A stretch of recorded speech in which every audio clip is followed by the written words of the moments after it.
And don't forget that the thoughts are created by ourselves. They're created by consciousness. So you can create whatever thought you want to create. And you can change the thought from a negative thought to a positive thought. And when you realize that, you have more power over your own destiny, your own reality, your own creation of your own reality. So an important lesson to learn. We both had the same lesson to learn from the different sides. So very interesting. So. Hi, thanks for watching. This is some highlights from our online sessions that I call the Inner Sanctum online sessions. And I edit out about 40 minutes from our teachers free for you to watch, because people that join our online session, it is a paid service. It is part of the way I make a living and help other teachers promote their work. So if you'd like to join the online Inner Sanctum group sessions, we have a guest teacher once a month, and I teach once or twice a month deliberate creation and energy exercises and how to tap into your intuition and how to be more psychic. Please sign up on the website Swain/Inner Sanctum. So I hope you join us if you're somebody that wants to make a difference in this world and feel like you've got something to share and you'd like a little support team and meet other teachers and meet some of the guests I have on the show and hear wonderful stories and wonderful teachings. So enjoy the highlights, and I'll see you soon. Hey, welcome to the Inner Sanctum with guest teacher Kevin Briggs. Hello, Kevin. Hi, Karen. Thank you for inviting me again. You know, I love talking to you. We have such stimulating conversations. Well, I just love your story. I find your story absolutely fascinating. And you were just saying before that you've been really busy. Didn't I tell you you were going to get really busy? Yes, that's all your fault, is that, Karen? You told me I will be busy, and I am quite busy, yes. So thank you for that.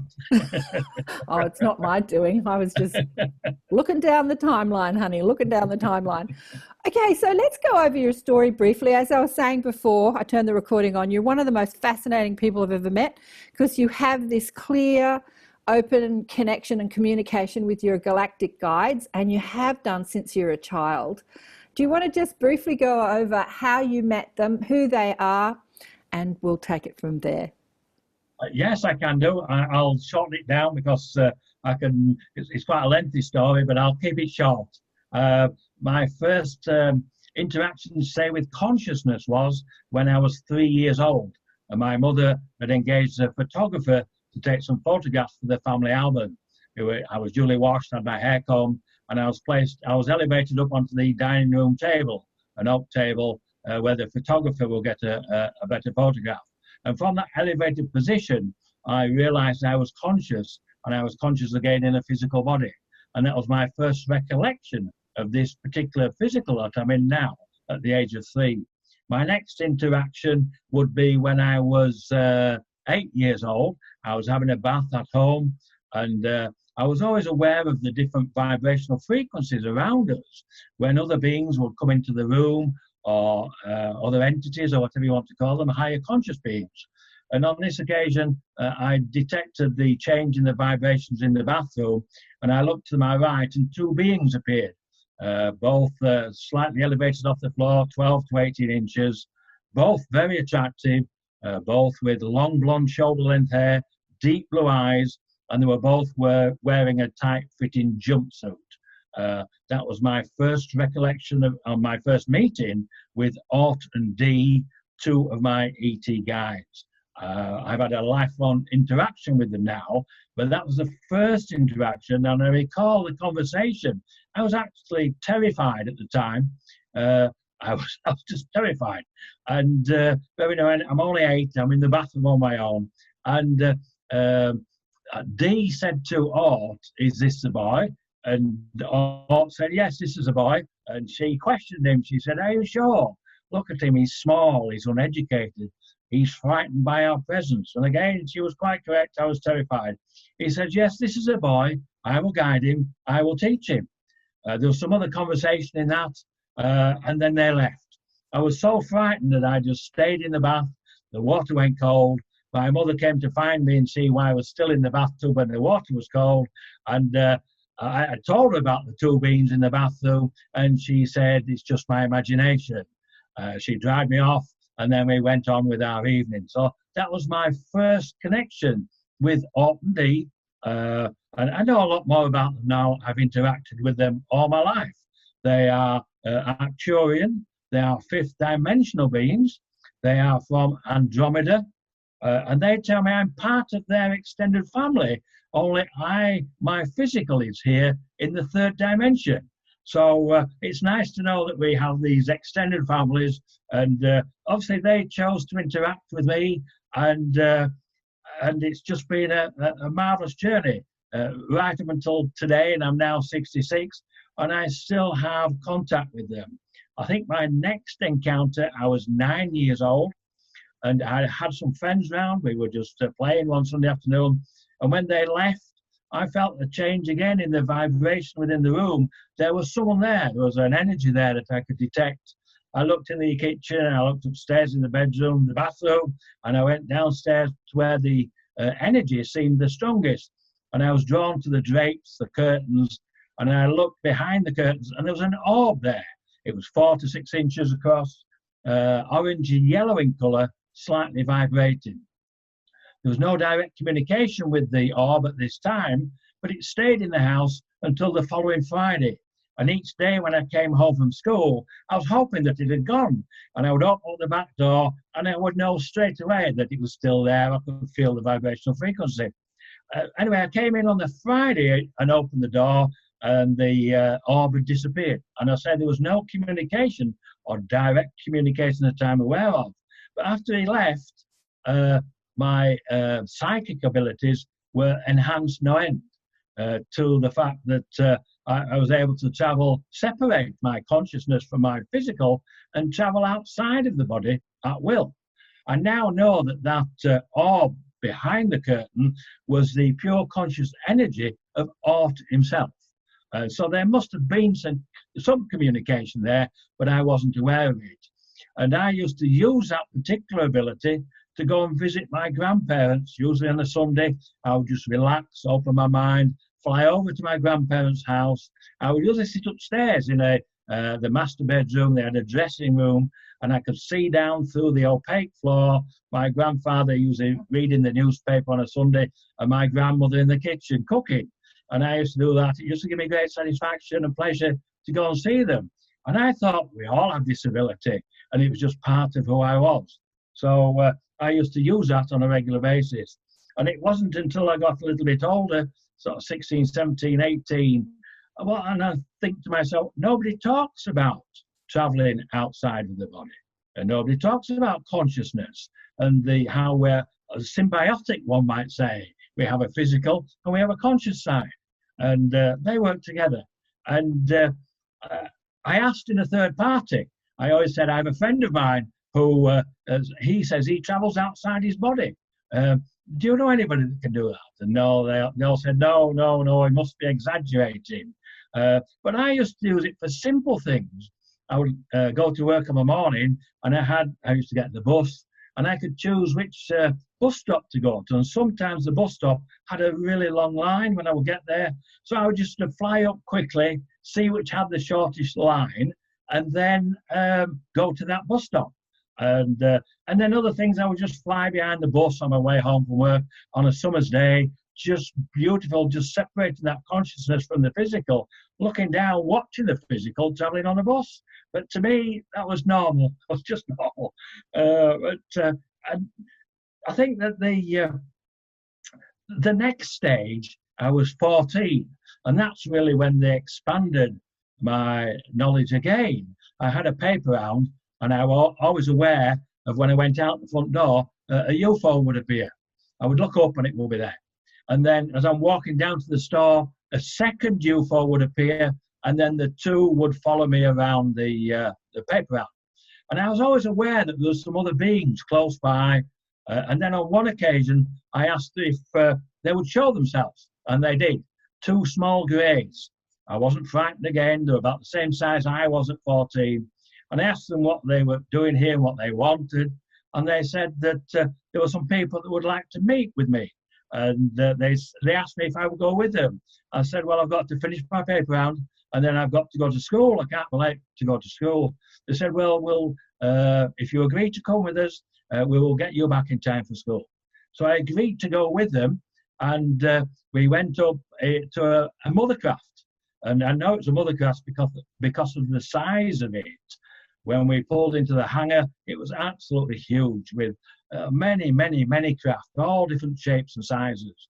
We went down, we got out of the craft, walked towards this long corridor, and I remember there was a small grey working on a craft, and he waved at me, so I waved back to be polite. And I know him, I've met him a couple of times. I have a photograph that my wife took of him flying a craft at the back of our home. His name is Tia. He's a small grey, he's a technician, he's a pilot as well. So anyway, I was directed down towards this amphitheatre, and in the amphitheatre, this whole theatre was full of people, all different species, and at the front of the amphitheatre were 8 beings. There was Orton D, Anna, Zark, Ra, who's the lead council, who's Anunnaki, there was Tag, there was Orla and Chica. And these were the 8 beings that I was being introduced to. And I thought that there, at the age of 14, I was just a specimen of a human specimen, I think, for them to look at and to interact with. You know, I was on parade. I know that's not the case now. I was introduced to them all. I was quite comfortable with it. Apart from Chica, he was a mantis type being, and I was a little frightened by that, or a little perturbed by it. But that was my first encounter with the whole group of 8. And I realized later that they were actually a galactic council, a council of 8. And the amphitheatre was full, not of spectators, they were the delegates, as we would have in our United Nations or our governments around our world. I know that now, I didn't then as a child. Quite fascinating really to meet these beings and then to continue to interact with them. I know the leader, Rav's Anunnaki, he's a watcher, he's very, very old. On one occasion I came home from work and a shadow person came into the bedroom. I'd done a double shift and I was very tired, so I went to bed for a couple of hours. But as I got into bed, this shadow person came into the room and beckoned me. And I've seen them before many times. And I told him to go away. I wasn't interested. I was tired. Anyway, he came back again. Then he came back a 3rd time. I said, okay, you obviously want to show me something. So he disappeared through the door. I got up. I didn't get dressed. I opened the door, went onto the landing, and there was a beam of light there. And the beam of light was like the Star Trek, if you ever watched those movies, where they beam people down to the planet. Well, I thought, you've gone to all this trouble to get me here, I'll step into the beam of light. So I stepped in it, and I immediately felt euphoric. I was no longer tired, an amazing feeling. And then this voice spoke to me, and this was Ra. I didn't know at the time, I found out later, and he said, I am your father, you are your father's son. And then he stayed a little bit longer, and I didn't know what he meant by that. And then the beam of light from the ceiling and the floor went simultaneously and disappeared in my stomach area. And as I said, I was euphoric. I was full of energy. I didn't go back to bed. I told my wife about the incident when she came home, and we actually went out for a meal that evening, which was most unusual when I'd done a double shift, you know. So quite interesting, really. And then I left home when I was 16, and I got my own apartment, and I'm trying to find more information. And I thought, well, one night I'll ask Orton D. So I went to bed, I held out my hand, and I asked Orton to show me some more. He came, he took hold of my hand, and we left out through the window and travelled around the subdivision, back in through the window. And the following morning, I thought that was cool. I wasn't certain whether I was dreaming. So the second evening, I did the same again. I held my hand out. I asked him to come and show me some more. He came, he took hold of my hand. We went out through the window. We travelled around the subdivision, and then we went further down into Leeds city centre. I recognised the buildings, the hospitals, the university, the town hall, the university where I worked at the time. And then we flew back again. So the third evening, I'm still not certain whether I'm dreaming or sleepwalking or what. I'm not fully convinced. So I asked him again. But on this occasion, I said, look, I'm still not certain whether I'm dreaming or it's real, I'm sleepwalking. So can we go out through the roof instead of going out through the window, as we're 3 stories up and it's concrete pavement below? So we went out through the roof. And then all subsequent journeys, we went out through the roof together.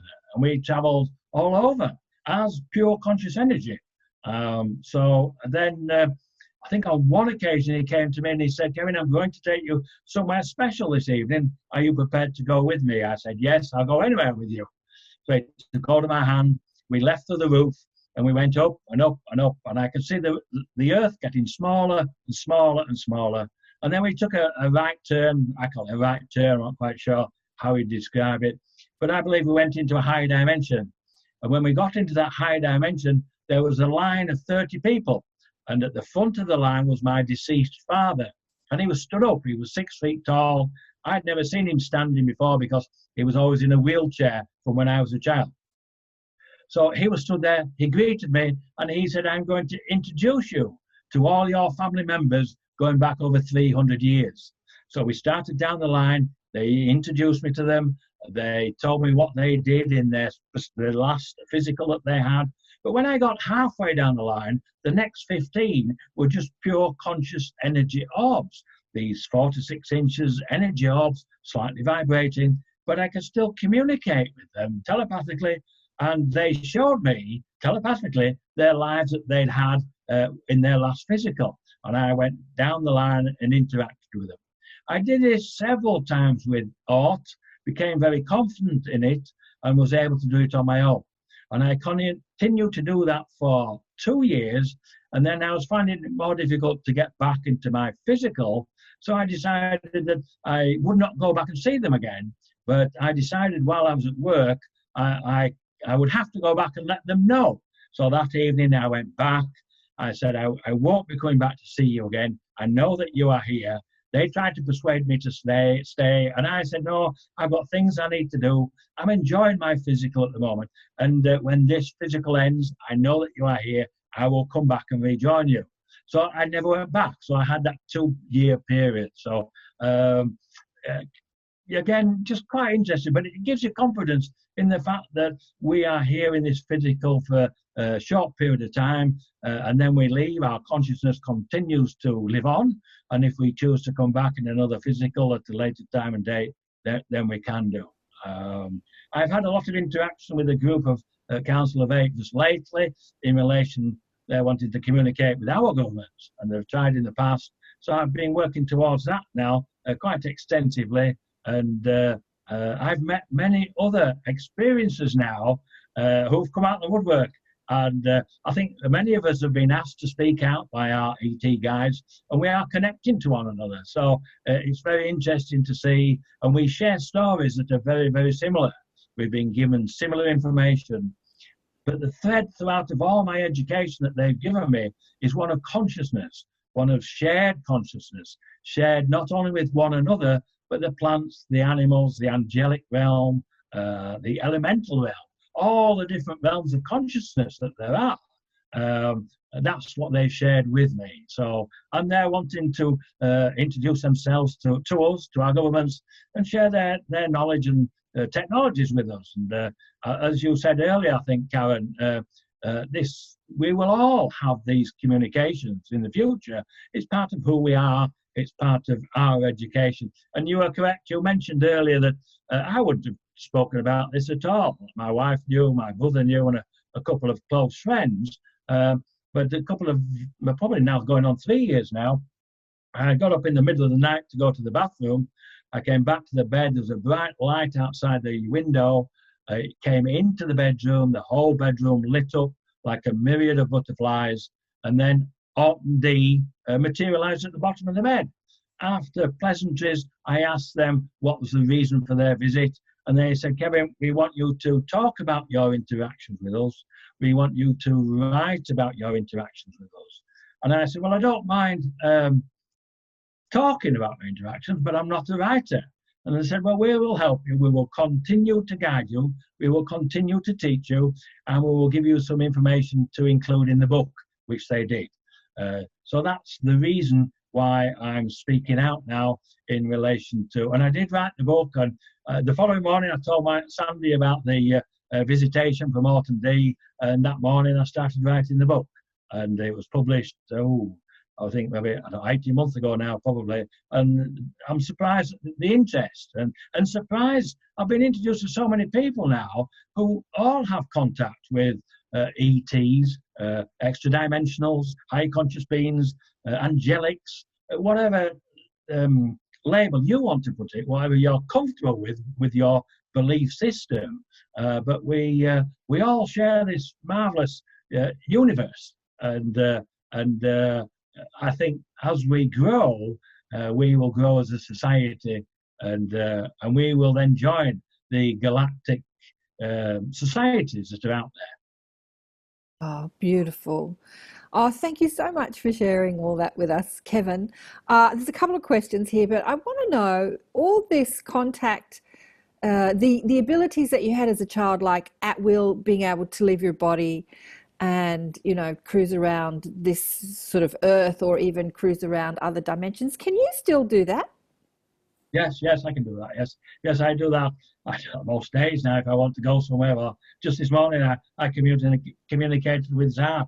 I just wanted to have a conversation with him. So I spoke to him this morning, yes. So, yes, I'm still able to do that, yes. So do you... So what purpose do you use it for? So I'm asking because as we spoke about, we're all moving into this awareness and ability that we will be able to separate our consciousness from our physical.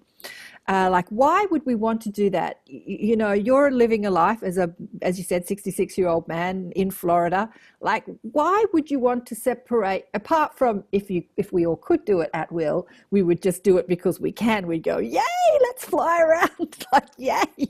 But why do you do that? Like, why, is there a reason, like, do you come up with ideas and reasons to separate your consciousness from your physical? Or is it just to communicate with your guides, or do you kind of... That's a very good question. I think there are many different reasons. One is I enjoy doing it. It's fun, just travelling outside your body. If I want to go and look at the Eiffel Tower, I can fly over to the Eiffel Tower and have a look around it and fly back again. And if I want to go to Russia and look at the beautiful architecture over there, I can go over there, fly around the buildings and come back. Or I can go and travel and meet with someone like I met with Zach this morning, had a brief conversation. Or I can even travel really interdimensional, because there's no limitation. If you're using consciousness, it can be used for communication, for travel, for creation itself. So am I really creating my own reality using my own thoughts and consciousness? But we're all connected. So we're all here sharing this space-time dimension. It's just that we haven't learned yet to expand our knowledge and understanding in how to access that information. But yes, I do ask if I'm stuck with something today. I asked them today, I said, I'm speaking with Karen later on today. Can you help me out to make sure I don't look an idiot? Oh, come on. Why would you look like an idiot? Oh, you're too funny. Look, there's a couple of questions here. Vladdy wants to know. Kristen says she's in awe. Vladdy wants to know, I'm just wondering if Kevin could arrange a meeting with our interstellar family friends. How do you Right. Oh, okay. Okay. Well, that is possible. I have other friends that I met. I was asked by Ort to go down to a meeting here in Orlando. It was a MUFON meeting, and I didn't particularly want to go, but he asked me to go. And I remember when I was driving down there, I said to him, I hope I'm not wasting my time. If I'm going down here, I want to meet people that can help me on my journey. And I did just that. I met Kathy Marden, Denise Stoner, and Dr. Melanie Barton. And then we got together and we had a meditation at my home for a 2-year period. And through that period, they met with the Council of Eight through me, through a channel. And then they were also able to develop their own communication with them. So it is possible. You just, again, you have to have the thought to be able to do this, and then practice it. And if you don't succeed the first time, try again and keep practicing until you you succeed. But yes, I believe we all have these abilities, but we've been closed off from them, dumbed down, possibly. I'm not certain on that, but we all have these abilities. And yes, if you want to speak to Orton D, ask them. I know two other people that have actually met with them in the physical, and one just recently, and another lady from Lakeland, I believe, Rebecca Renfro. She doesn't mind me mentioning her name. She's met with Orton D, and I went down to. She invited me down to her home, and I took my notes with me, from information that they've given me over the years, and we compared our notes, and they were exactly the same, almost identical. And then she knew things about Orton D that you would only know if you'd met them. So we had confirmation then of the fact that we're both in contact with the same beings. And then just recently, I went to a meeting with some other experiencers, and a lady there came. She was 80 years old. She was an experiencer from a child, and she said, "Kevin, I've got a message for you." And she gave me this message where Orton D had met a friend of hers in the physical, and she wanted to give me that message. So they are about. They do contact other people. So yeah, if you want to speak with those particular two, just ask, relax, open your mind, and ask if they'll come into your shared consciousness. Look, absolutely, Kevin. Anyone that's listening to this or anyone that's on this call can do that. Law of attraction or synchronicity wouldn't put you here if you couldn't. And it is a matter of just relaxing. It is a matter of our DNA turning on. But if you're on this line, that's already happened. So you have the ability. Look, there's a few questions here, and I'm going to ask. Sarah says, no, I've lost her. Says, who are the shadow people? Can you speak more about this? Are you able to travel into other timelines? Great question, Sarah. Different versions of the future. And then David, I know David's got to go, and he says, what does Kevin think about the present day issues? Well, we'll get to that in a minute. We'll just answer Sarah. Who are the shadow people? Okay, I can explain what I know about them. I used to see the shadow people regularly when I was a child, and I know a lot of people see them. Normally, you would see them out of the corner of your eye as a fleeting glance, or behind a sofa or behind a cabinet, and then they disappear when you look at them. On that one occasion when I met them, and he looked me directly in the eye and actually beckoned me, and that's most unusual. I asked my ET guys who were the shadow people, and they say they live between dimensions, and they use them as a precursor for communication. So instead of them coming into this dimension, they'll use the shadow people who are halfway between the two, and they're just another conscious life form within our universe. So that was the explanation that I was given. Oh, beautiful. And are you able to visit other timelines, like parallel realities? I think that's what you mean, Sarah. Plus sorry, the cat's harassing me as usual. Yeah, so can you do that, Kevin? Can you travel other... Well, perhaps I can explain. When I was about 11, I used to, again, relax, open my mind and go and travel. And I used to go and travel back to the French Revolution. And I used to access what I thought was a dream. And in this dream, I was a young royalist. And on this particular dream, as it were, the house was set on fire by the rebels or whatever. And we were duly arrested and placed in a wooden cart and then taken down to the Bastille. And then the following day, I was put on a guillotine and had my head chopped off. And as an 11-year-old, I was thinking, well, if I die in a dream, do I die in this physical? So the following night, actually, the first time I went, I didn't have my head chopped off. I woke up as the guillotine was coming down. So I woke up. I thought, oh. And then the following day, I thought, right, I'll get back into that, whether it's a timeline or whether it's a dream. So I went back into it, and I was watching it unfold in front of me.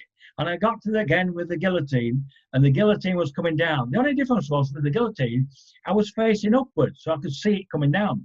Only this time I said, I will see what happens. And I had two questions. One, would I die in the physical? And this is an 11-year-old boy. A bit strange, really. and would I be able to see in the basket when my head comes off? So, and I got an answer to both those questions. One, I could see in the basket for about 4 seconds, and two, I didn't die in the physical. So now, whether that was another dimension, whether it was a dream, whether it was a past life, I'm not certain. Perhaps it might have been a past life because, and the reason why I remember it, because it was a violent death. The other past life I remember was being a Knights Templar, and I died at the Battle of Agincourt. I didn't even know they fought there, but I did some research afterwards when I was going to write the book, and there was a big battle at the Battle of Agincourt, and some of the Knights Templars were killed. And what happened was there was a new metal for the arrow tips, and the metal went straight through my chainmail into my heart, and I died on the battlefield. And then I met someone else the other day from Brazil. He contacted me. He's an experiencer, and he was a Knights Templar as well.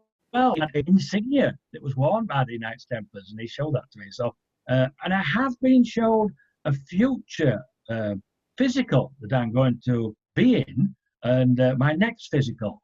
So again, I'm not certain whether these are, I don't think they're time traveling. I think it's just reality is here all the time, and you can access it through consciousness. All right, well, I'm getting a little bit of guidance on that. They're saying to me that some of the things that you're perceiving as your past lives have actually been given to you as, I can't think of the word, like imprints. So what they say is that so in order for a soul that hasn't really led many physical human lives to really acclimate to this human experience, they get imprinted with lives as if they've led them. Is this making sense? So it's almost like you've led that life. So you've got the lessons and you've had the experience, but you've not actually had the experience. It's like an imprint. Is that making sense? Okay, I understand what you're saying. Yes, so, like an upload or a download of information. Yeah. Using consciousness itself. Yeah, I understand what you're saying. Yeah. So they're saying that, you know, some of the lives you've actually, but not many. Definitely the future life. Anyway, look, there's all these questions here. And I did ask them about the virus. What was the reason for it? How long would it last? How long would the lockdown take? And they said, it was only a couple of weeks ago when I asked them that. And we were at the peak then, really, I think, in most areas. And the reply that I got was that you will be coming out of the lockdown in May, in the May period. They didn't give me a specific date. As a society, we will come out a better society as we come out the other side of this pandemic. They also said this is the first time as a species you have come together collectively through consciousness. We've all been connected, and that's raised the global vibrational frequency of the human species. And we can grow on that. And we've also been taught what we really need with this lockdown, what's important to us. And so really that is quite basic stuff they told me, but quite interesting that now we're in May now, and we are talking about this releasing some of the lockdown and things. But I think there are, my own personal opinions, there are many contradictions to the pandemic, especially with the figures and things. So I think one has to make up your own mind, do your own research and decide. We will all probably never know the full facts in relation to it, but we have gone through pandemics before. If you look back in history, there's many, and we do continue to survive. And we do lose a lot of people, unfortunately. Perhaps they choose to leave the planet. They knew that when they came, that was part of their journey. So we will have to wait and see. But I'm very positive for the future. And I know they're here all the time. And I know they're showing more and more mass sightings and contacting more individuals. So I think the mass sightings have been not reported on because of all the news is about the pandemic at the moment. But I'm very positive for the future, very positive indeed. So, they did say 2020 was going to be a year of change, and it certainly started out as that. So, and I know they're here all the time. I go outside and I can feel the vibrations. I know they're here, and I noticed the other night I went out. I said, "Are you here?" And the streetlight went off. I said, "Oh, thank you. Thank you." they just they just We, amaze me, really. But we are yeah, never go on. alone. We are never We are alone. never alone. We are No, we are never never. alone. Okay, beautiful question here from Yonette. When are we human beings going to give ourselves permission to speak with awareness that are spiritual beings with access to information that will help us experience more love on earth? What a beautiful question. That is a very beautiful question, yes. And I think the key to expanding our knowledge of consciousness itself and who we are as a species is love itself. Love is exponential, really, and it helps raise those vibrational frequencies. And the more love we show, the more love we receive in return. So and we are learning that, I think, as a species. And many people who have spirituality has grown in the past few years, learning these things. And I think spirituality is part of the education that we need, along with consciousness, and along with the fact that we are not alone. There are many species. If we accept our own planet with the different animals, insects, all the different plants and things, they're all alive living on our planet. Well, it's the same out there in the big universe. There are thousands of, probably millions of inhabited planets and things. So yeah, love is the key, without a doubt. Without a doubt, yeah. Definitely, darling one. Love is the key. Love is the key that unlocks all the mysteries to the universe. They taught me they ignored me for 2 weeks, and I thought, well, where they're gone. I need to speak to them. I need some answers to some questions. So I went looking for them, and I went looking for them using the abilities that they'd given me. And they know what we are doing all the time because we're all connected through consciousness itself. So that was a learning curve. And then from there, they've moved on to give me more information in relation to not just travel, but creation. So in answer to your question, I haven't been to another planet per se. I've been around our 9 planets in our solar system, and I've been out to Andromeda. So, Kevin, is there stuff going on all the planets, like always on the Moon, on Venus, on the ones in our solar system? Without a doubt. I remember I was out traveling one day, and just for fun, and I was on my way back, and I come back into our solar system, and I dropped into the back of a small transport craft. And it's been piloted by 2 small greys.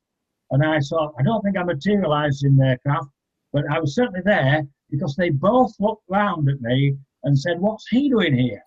And I realised at that point I shouldn't be there. But when they looked around and communicated and asked that question, I got more knowledge from them. They were travelling from Earth to the Moon with not mining equipment, rocks and things that they'd collected, and they were taking it back to the Moon. And minerals and things, that's what they were transporting, minerals from Earth back to the Moon. So I apologised. I said, "I'm sorry, I shouldn't be here." And I left and continued back home on my journey. When I got home, I was woken up by a grey being, and he told me I shouldn't have been there and I shouldn't interfere, to stay away. But yeah, they live in our solar system, they live in our space. We just don't see them because we don't open up the mind to the fact that they are there. Yeah. And very often, if like Larry said, that you'll see something out of his eye, or you'll feel a different vibrational frequency. If you feel that vibrational frequency, then ask and see what comes in relation to, and once you develop that, it develops the communication skills in relation to who they are and the communication. I know I got up one morning not so long ago, and I could tell there was some people in the bathroom. I could feel the vibrational frequency. So I asked them to show themselves. Nothing transpired, but they recorded a message on my phone for me. And they said, "We can't show ourselves, we are cloaked." And there was a male and a female. And I had that recording for quite a long period of time. I shared it with my wife and a friend. And then my phone broke down. I had to change to a new phone, and I lost that recording. But yeah, if I had to ask, there's no sign that was there other than I felt the frequency. And it was a male and a female. I believe it was I don't know specifically. But the fact that they said they were cloaked shows that they're using technologies as well to hide themselves. not just hiding because they're higher vibrational frequencies. So yeah, it's really a question of asking, and they will. If you've no fear, they will show themselves. Yeah, I can give it. If we've got time, I'll give you another quick story about a dragonfly. I went out in the back garden with my dogs. I've got 2 German Shepherds, and as I went past the vegetable area, there was a small young dragonfly stuck in the netting that covers the vegetables. So I went up to see if I could get it out. And I know it was a young one because it was only small. It was bright green and bright blue, beautiful colours. And I couldn't get it out. It was truly stuck in there. So I went to get some scissors and I started snipping around to cut it out, hoping that I didn't snip a wing or something. And anyway, about 5 minutes, I was able to get the dragonfly free. And the last snip, it just flew off and flew over the fence and disappeared. I thought that's the end of that. And then later on in the day, I'm out again with my dogs and I'm on the front porch. And I come back and I sit down on the rocking chair, and this small dragonfly, exactly the same colours, came flying around my legs, up around my head, over my shoulders. And I tried to see if it would land on my hand. So I put my hand out and it flew to about quarter of an inch, half an inch from my fingertips, but didn't land.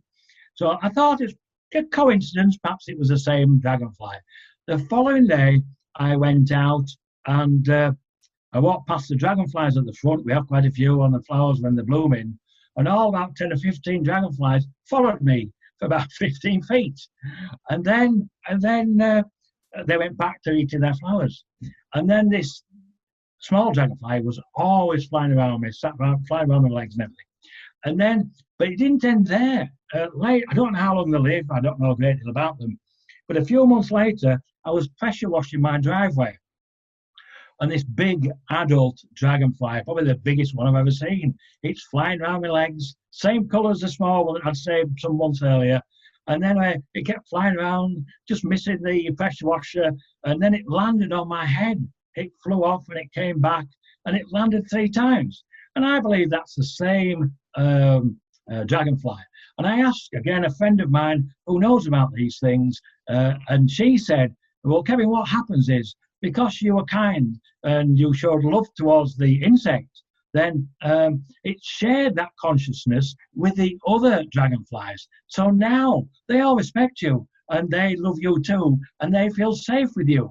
It's like shared consciousness. And every time I see the dragonflies now, it reminds me of that story. But so yes, it's all around us. We just need to open our minds and connect with it.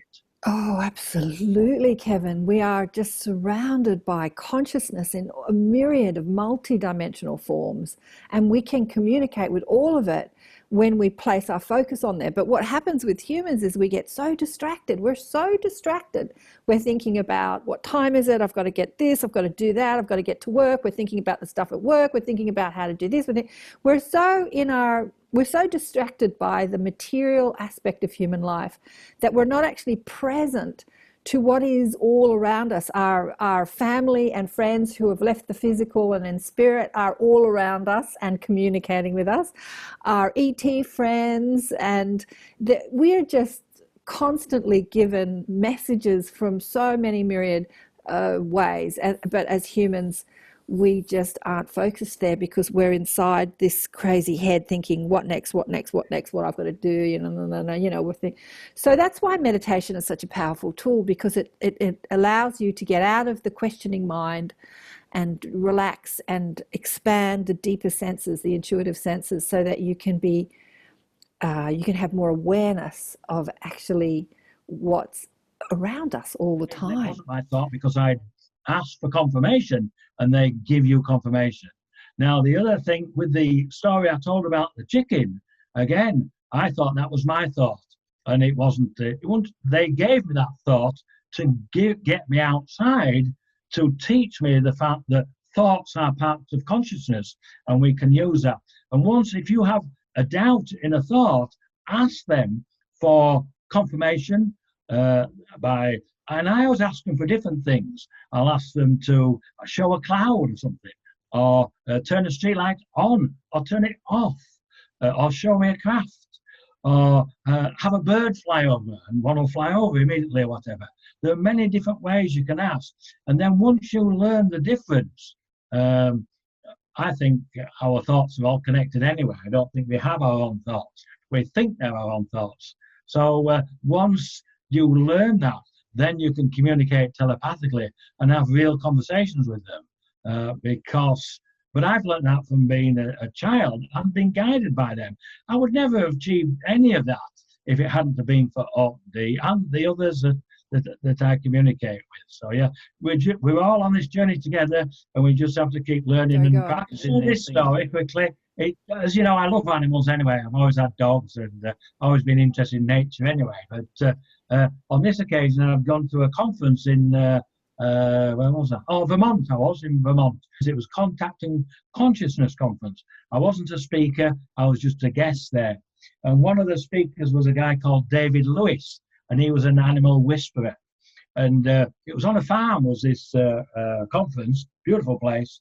And after the conference, we all went outside into the paddock area, and there were picnic tables, and we were all drinking coffee and just discussing the talk that David had given. And it was absolutely amazing. And a young girl came down, they had a new lamb there, and the lamb was a merino lamb. It's supposed to be one of the best wools, apparently. I don't know much about them.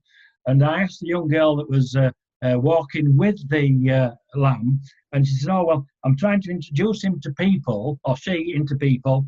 She's not used to them yet, and she'll just wander around on her own. But eventually she'll attach herself to somebody, and she will get used to mixing with people. So I thought to myself, I'm going to try what David Lewis said. He said we can speak to the animals and they will understand. So I'm sat there drinking my coffee, and I said to the lamb, hi lamb, my name's Kevin. You're a beautiful lamb. Can you come a bit closer so I can see you? And this was just through thought.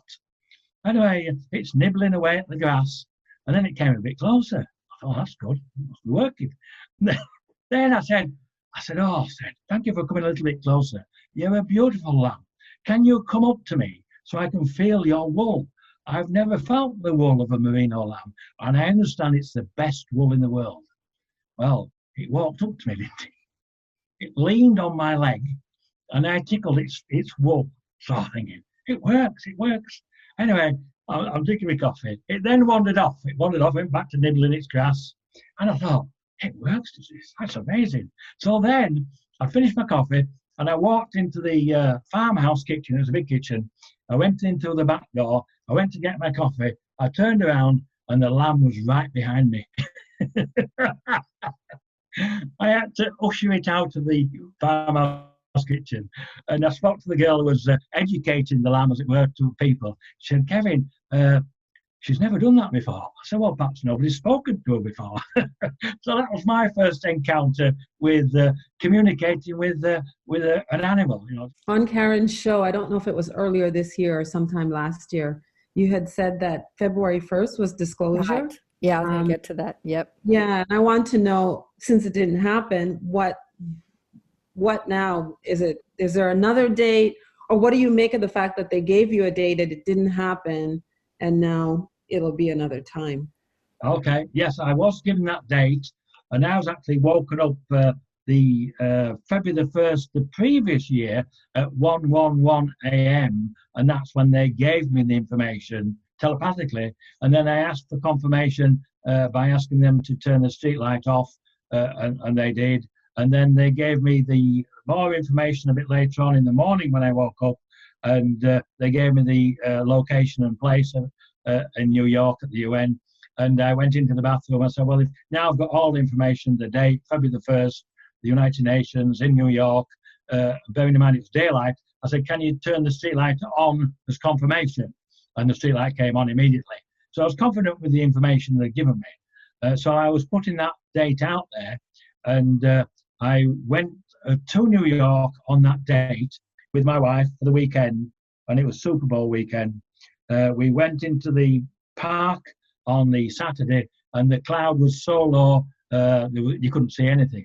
I met a friend of mine who was a producer, and he said, I didn't know this, but he was making a documentary, and he said, well, we can film an interview with you about the Council of Eight, and then we've got it on tape.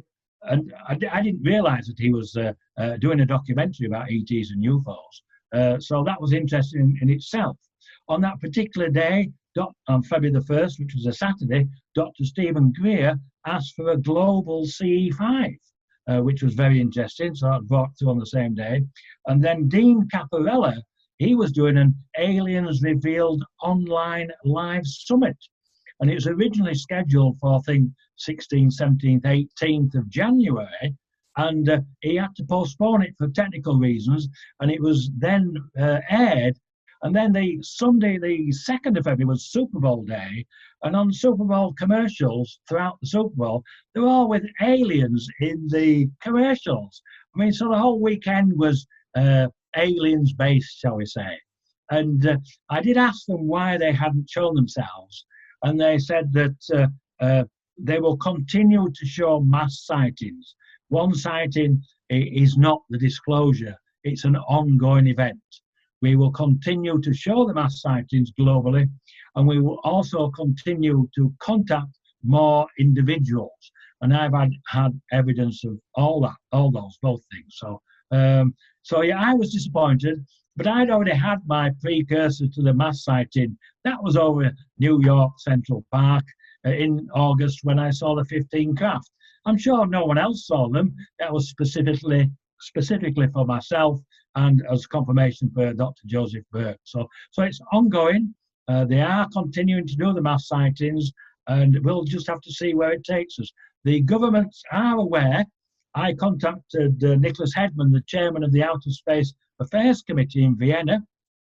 I gave him the information. I didn't receive a reply this time. I have done in the past, but I gave him the specific date, and I just got a confirmation that they received the email.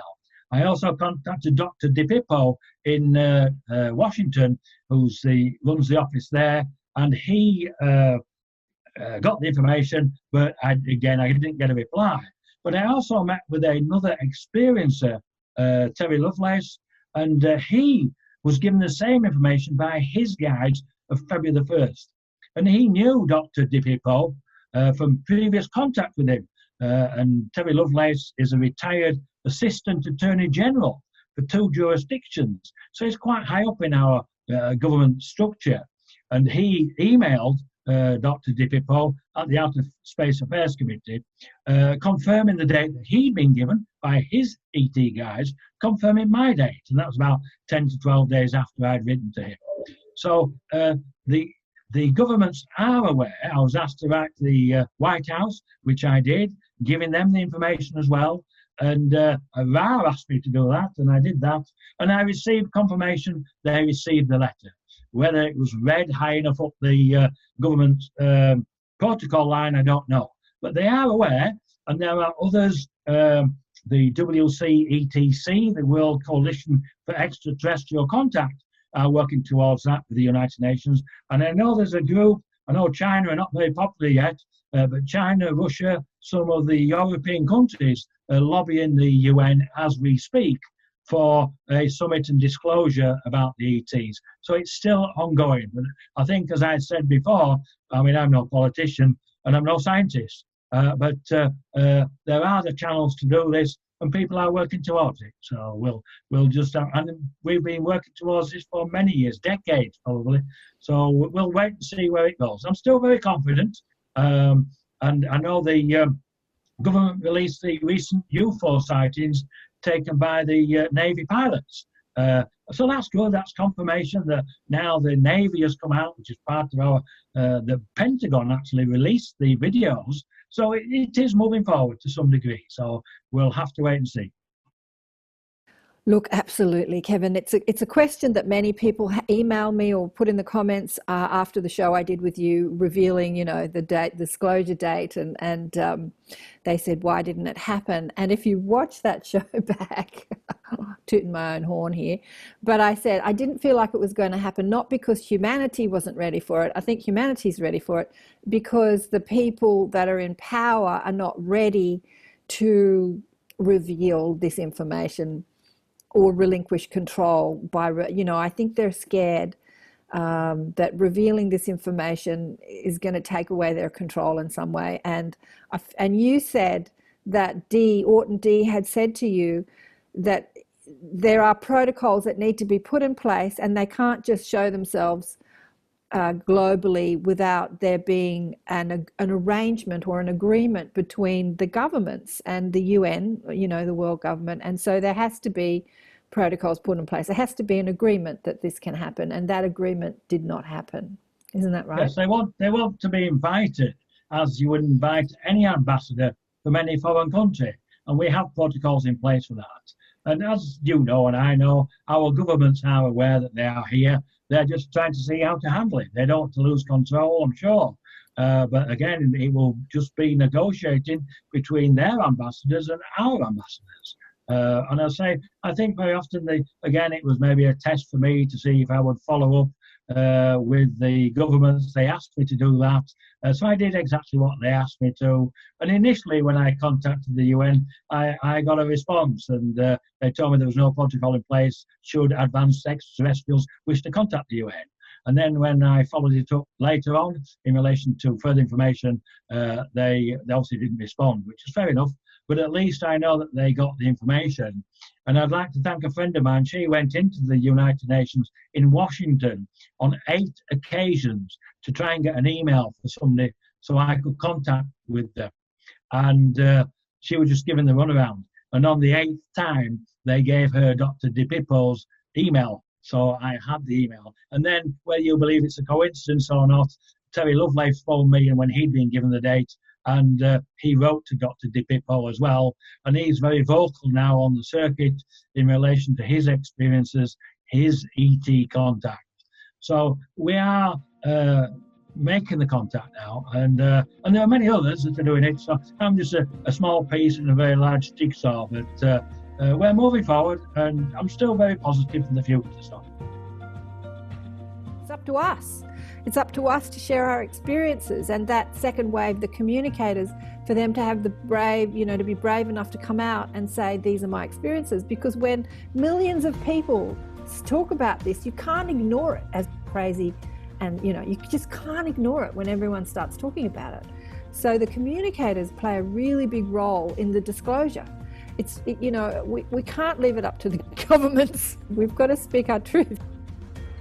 We'll have you back and we can quiz you more, because you're so fascinating.